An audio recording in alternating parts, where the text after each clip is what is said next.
Hip hop's decade long fascination with the Bonnie and Clyde narrative has produced some of the genre's most memorable songs, iconic lyrics, and enduring relationship archetypes.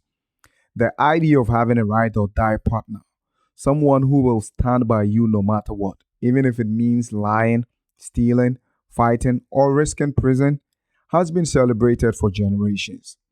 While these songs are often intended as storytelling or artistic expression, many listeners, especially younger ones, have blurred the line between entertainment and reality.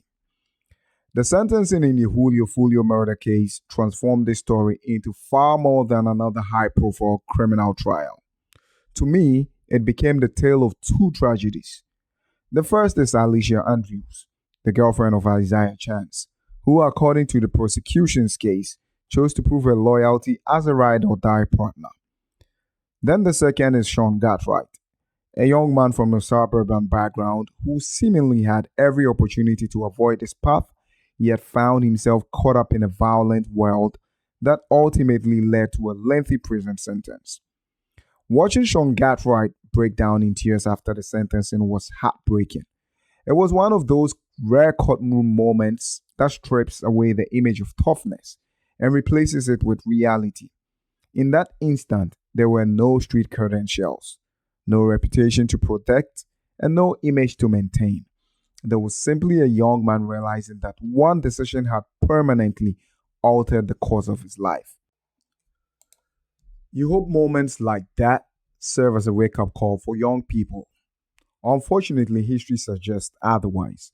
Like so many murder cases before it, this one will dominate the headlines for a few weeks before fading from public memory, while the families involved continue living with the consequences for decades. What makes this case especially tragic is that, based on public record, neither Alicia Andrews nor Sean Gathright had any personal conflict with Julio Foolio before these events, yet they now find themselves connected to his death. That raises an important question. How do people become willing to risk everything over conflicts that were never theirs to begin with? I believe part of the answer lies in the culture many people consume every day. Hip hop didn't invent Bonnie and Clyde, but it undeniably introduced the outlaw couple to a new generation as symbols of ultimate loyalty. Over the years, countless artists have embraced the imagery. Jay-Z famously reworked Tupac Shakur's Me and My Girlfriend, transforming what was originally a metaphor about a gun into a modern day Bonnie and Clyde anthem. Jadakiss has spoken about wanting a ride or die woman. Eminem built one of hip hop's darkest narratives around 1997 Bonnie and Clyde.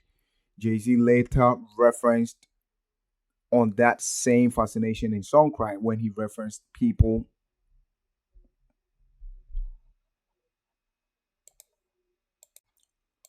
Over the years, countless artists have referenced the outlaw couple as the gold standard of loyalty and commitment.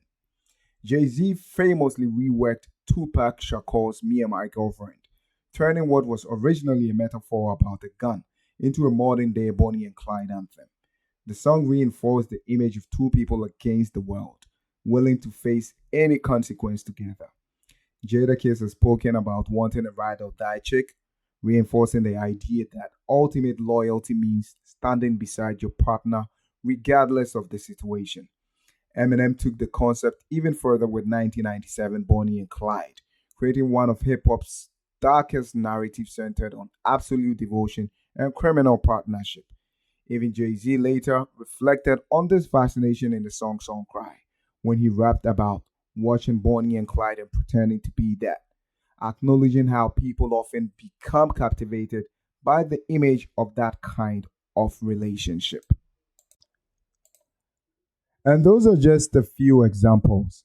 Hip hop is filled with phrases like keeping it real, never switching, taking a charge, holding your homie down, and being down for the crew. Over time, these expressions have evolved beyond clever lyrics and become cultural ideals that many young listeners admire. The problem isn't the music itself. Music tells stories, movies tell stories, books tell stories. The problem begins when entertainment becomes a blueprint for real life. Songs end after 3 minutes. Real life doesn't. Real life comes with detectives, courtrooms, prison sentences, grieving families, and parents left wondering how everything went so wrong. Gathwright's story illustrates that reality perfectly. From what has been reported publicly, he wasn't someone who grew up immersed in street life. He reportedly had opportunities and advantages that many young people never received. Yet, none of those things mattered once he chose to involve himself in violence. That should be a lesson to anyone who believes they are immune from consequences. Crime doesn't care where you grew up. The justice system does not care about the image you were trying to project. And prison doesn't distinguish between someone who grew up in the streets and someone who simply wanted to fit in. Perhaps the most heartbreaking part is imagining what Sean's parents must now be going through. Imagine spending years raising your child, hoping to watch them graduate, build a career, get married, and have children of their own, only to find yourself sitting in a courtroom wondering if they'll spend decades behind bars. Every parent in that situation is probably asking the same painful questions. Where did we go wrong? What signs did we miss? Could we have changed the outcome? Those are questions no family should ever have to ask. This is why I believe we need to rethink how we define loyalty.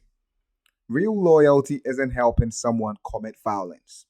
Real loyalty is convincing your friend to walk away. Real loyalty is stopping someone from making the worst decisions of their life.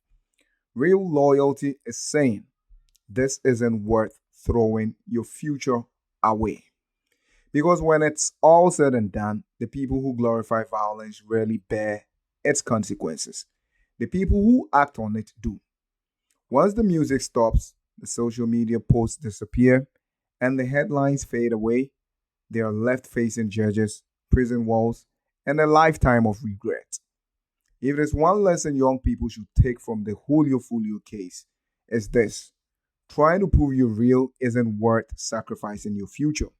There's nothing honorable about spending the rest of your life in prison over a conflict that was never yours to begin with.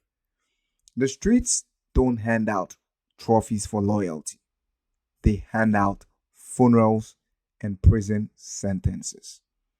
If you like what you just listened, like, comment, subscribe to my channel Viewspot for more commentary. Thank you.